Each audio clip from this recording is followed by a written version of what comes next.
ইশতেহার সম্পর্কে আমি এবার একটা জিনিস এক্সপেক্ট করছিলাম যে যেহেতু এখানে নতুন বাংলাদেশের অনেকগুলো অ্যাসপিরেশন, কিন্তু এটা বিএনপিও বলেছে, জামাতও বলেছে, এনসিপিও বলেছে, সকল দলের মধ্যে একটা নতুন রাজনীতির অ্যাসপিরেশন আছে।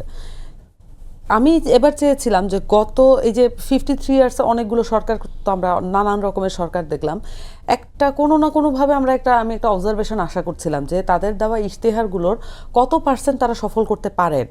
এটার মধ্যে আওয়ামী লীগও থাকতে পারে, মানে এইটার একটা অবজারভেশন, এটার একটা ক্রিটিক্যাল অ্যানালাইসিস আমি এবার এক্সপেক্ট করছিলাম, যেটা আসলে দেখতে পাই নাই। সো আমার কাছে মনে হয় যে কোনো দলই তার মোট ইশতেহারের 5% আসলে ফুলফিল করতে পারেন না, এবং এটা চেক দেওয়ার কোনো মানুষ নাই আসলে বেসিক্যালি বাংলাদেশে। সো এইটা আসলে এই ইশতেহারগুলো মানে আমাদের তো আমরা মানুষকে, আমাদের দেশের মানুষকে আমরা ভোটার, সাধারণ ভোটার হিসেবে সবসময় বলি, তাই না? তো সাধারণ ভোটার মানে এটা এমন একটা চলিত কথার মধ্যে চলে আসছে যে আমি যদি বলি আমি নির্বাচিত, সেক্ষেত্রে কিন্তু আমার নির্বাচক মণ্ডলী আছে, তাহলে নির্বাচক মণ্ডলী হওয়ার কথা যে আমাদের সাধারণ মানুষ, কিন্তু ওনাদেরকে আমরা ভোটার বলতে বলতে আমরা হচ্ছে দলীয় ভোটারের ক্ষেত্রেও কিন্তু দলীয় ভোটারের পরিচয়ে তাদেরকে পরিচিত করতে বেশি পছন্দ করি, যে তারা যেই আসুক বিএনপির ভোটার, তারা যেই আসুক আওয়ামী লীগের ভোটার, এবং এই ক্ষেত্রে কিন্তু আওয়ামী লীগের ভোট ব্যাংক কারা নিবে এই আলাপটা কিন্তু তখন আসে।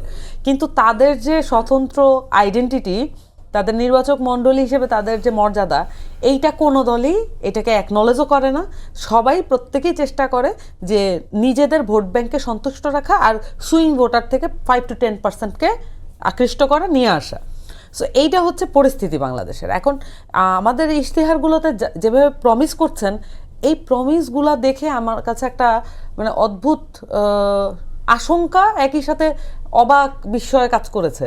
এমন একটা বিষয় যে এই মানে এমনভাবে ইশতেহার দিচ্ছেন যে অপোজিশন বলে আর কিছু থাকবে না মনে হয়, মানে কেউ বিবেচনাই করছেন না প্রত্যেকটা খাতে, প্রত্যেকটা প্রকল্প উপস্থাপন করার সময় তো আসলে মাঠ পর্যায়ে অপোজিশন নামের একটা জিনিস থাকে, মানে বিরোধী দল থাকে। আপনার দলের জন্য কি প্রযোজ্য? মানে আপনার দল তো ইশতেহার দিয়েছে, তাদের কথা কি বলছেন? মানে আমি কিন্তু আগেই বলেছি আমার অবস্থান আপনার শোতে নানান সময় আমি বহুবার ব্যাখ্যা করে করে ক্লান্ত, যে আমি আমি এই ক্ষেত্রে জিজ্ঞেস করেছিলাম। এটাই আমার কাছে মনে হচ্ছে যে ইশতেহারগুলোর যে মূল ব্যাপার, মূলগত যে জায়গাটা, আমরা কি ধরনের ইশতেহার আসলে চাই, ইশতেহারের মধ্যে বাস্তব ভিত্তি অত্যন্ত কম, এবং এটা আসলে দলগুলো আবার স্বীকারও করে যে এটা আমরা চাই, এটা আমাদের রাষ্ট্রকল্প বা পরিকল্পনা, ভবিষ্যৎ পরিকল্পনা। এটা 5 বছর মেয়াদি আসলে কাউকেই আমি বলতে শুনি নাই।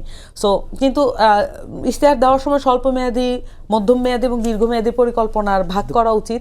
কিন্তু আমার কাছে যেটা মনে হয় যে ইশতেহার দেখে তো আসলে বাংলাদেশের মানুষ ভোট দেয় না। আমরা আসলে আমাদের দলগুলো এইটা যাতে কালচারটা পরিবর্তন করা যায়, এটার জন্য আসলে কি অফার করছে? আমি কোনো অফারিং দেখি নাই। কম বলে তো আর ভোট দিবে না বাবা,